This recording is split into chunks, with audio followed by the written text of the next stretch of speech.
when she has to. Hallback can only fight inside to win this fight. So more choices for Holm. Hallback has to find a way in. Didn't produce much in the final minute of this second round. End of round 2, and the 35-year-old Chevelle Hallback goes back to the corner. And she is joined there by a familiar face. Now, gotta relax. Louis Avila, but right there, fourth-ranked lightweight fighter in the world, Nate Campbell. Very close friend of Chevelle Hallback and a sparring partner. We asked Chevelle about that. You don't want the points. I spar with one of the best fighters that's out there today, Nate Campbell. And when I tell you, he does not take it easy on me at all. He doesn't care if I'm a male, female, his mother, his father, his sister, his brother, he doesn't care. If you get in the ring with Nate Campbell, you better be able to hold your own or you're in trouble. And he didn't hold back, got in there, and I was able to hold my own for a while. Getting her instructions here. You know, Joe, I don't like to pour cold water on anything, especially coming from such nice young ladies as Hallback and Holm, but I would risk my reputation, for whatever small reputation I may have in this business, that Nate Campbell, former top contender, lightweight contender in the world, does not go all out with Hallback. Oh, no, I think he goes all out for what she can handle. Yeah, but no way is Nate Campbell going in that ring on a daily basis and winging punches the way he does with men, with Hallback.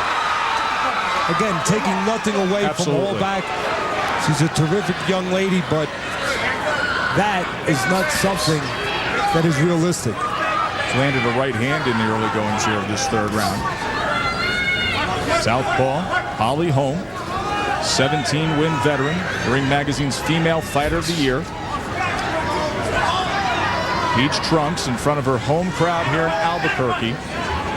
She says she can't believe it has gotten to this point in her career, headlining a nationally televised fight card, billboards of her all over town, and gaining more and more popularity with big fights on the horizon. There's that straight left hand that Teddy talked about being such a key from the southpaw.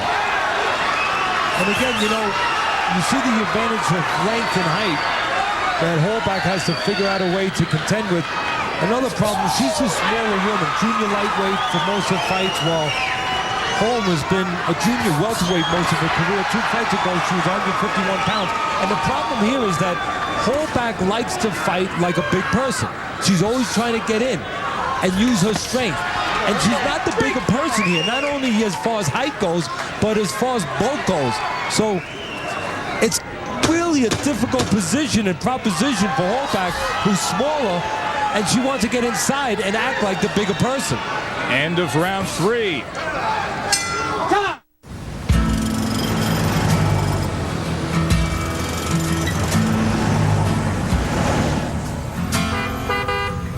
The repeat does for under 17,000.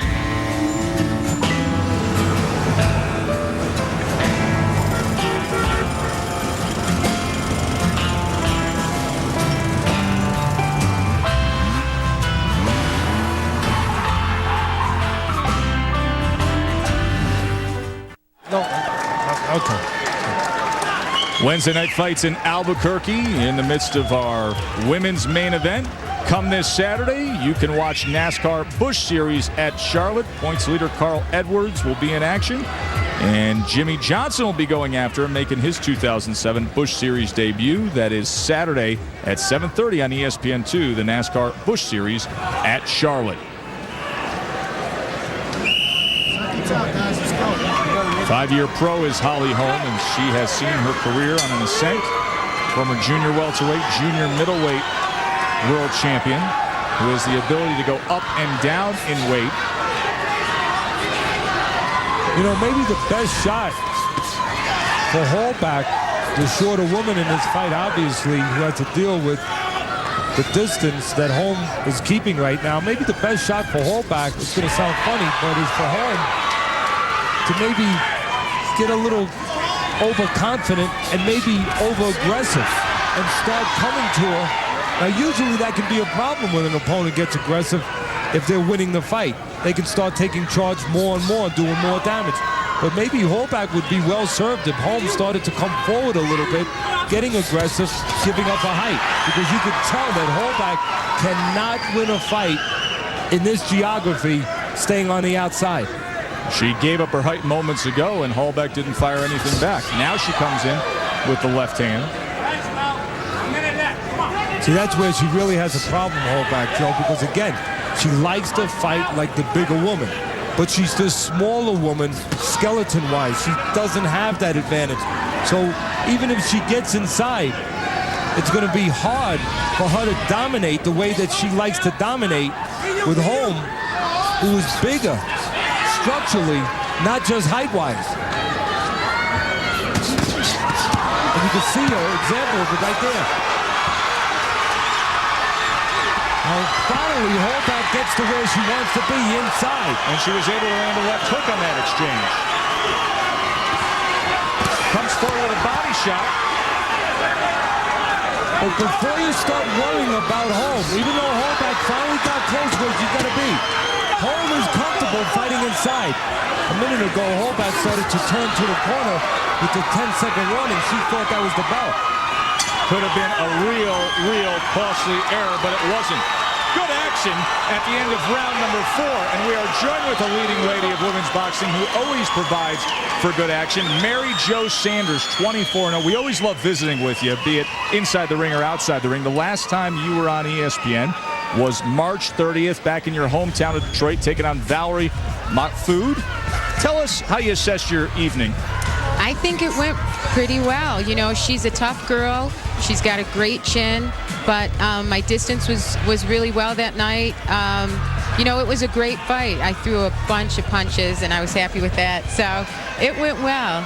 It was a good fight. Did you miss us? We were over there. I missed you. As soon as I heard, I was like, no, Teddy and Joe are not overseas. But, yeah, we missed you. But I'm glad to be here with you guys now. We're glad you're here, and this is a very important evening for women's boxing. Obviously, you know, we were talking about the fact that you can criticize women's boxing a bit in terms of where are the big fights and what fights are there to be made. This is a good one here tonight with the potential maybe for you down the road if Holly Holm can come out with a W here tonight. Absolutely, absolutely. These two girls are great fighters. You know, they're showcasing that tonight. So, I mean, it'll be a great fight. And then, like you said, if Holly's the winner, you know, we're going to go to work on that and see what happens. You know, I was talking about Jersey Joe Walcott earlier, and Hallback just did a little, own little imitation of Jersey Joe, that look away. You know, you look away, you walk away a little bit, and then all of a sudden you set up your opponent and you come back to your opponent. Hallback throwing a little Jersey Joe at us. I'll tell you what, she tried that with me when I fought her in 2004, trying to weave the web. And she's really elusive. You know, she comes at you from every direction with her punches, and as long as Holly keeps those straight punches going, she won't fall prey to that. There's that straight left hand from Holm. Mary Jo Sanders, undefeated female fighter with us here. Again, you don't need me to tell you this, but Hallback cannot win the fight on the outside. She had a good round the last round, but it was on the inside. If she stays on the outside, even though she's moving ahead, she's deflecting a lot of those punches, she cannot overcome that reach advantage and those straight punches of Holm standing at that dimension. Yeah, and Holm is doing a great job as far as her distance. And even when she gets more aggressive and comes forward, it's hard for Hallback to withstand that. You know, she can back her up like right now.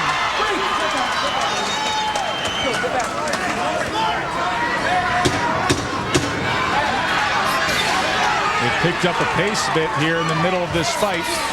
We come to the end of round 5. They are scheduled for 10 here in Albuquerque. So glad to have Mary Jo Sanders with us ringside. You know, we talked to Holly Holm this week, and she said, I can't believe this is what has become of my career, that I'm on billboards, that I'm in nationally televised main events with big crowds coming out to see me. But what about your ascent in your career? I mean, can you believe this is what it's come to now for you? No, it's unbelievable. I mean, I have such great people on my team, and they're working so hard, so it's so easy for me to perform, you know, because, I mean, it's great when you have those people backing you, and it's a lot easier, you know, to excel when you don't have to worry about things other than the fight. Mary Jo, let me ask you something. Of course, your father was a former NFL player, played for the Detroit Lions. Does he get involved in your training, or No, does he put his stays 2 out of cents it. in? I mean, How does he feel about his beautiful daughter being a boxer? I tell you what, he's getting better and better each day, each fight. But still, I think he's like, you know, you don't really want that for any of your children, you know. Even if you win, you might get hit once or twice. So even that thought running through his mind, I don't think he likes it too much. But he's always there at every fight, and, you know, he's awesome. Did you ever say, Dad, your sport was more dangerous than all my the sport? time? Like, look, I only have to face one person in there. You had, I don't know how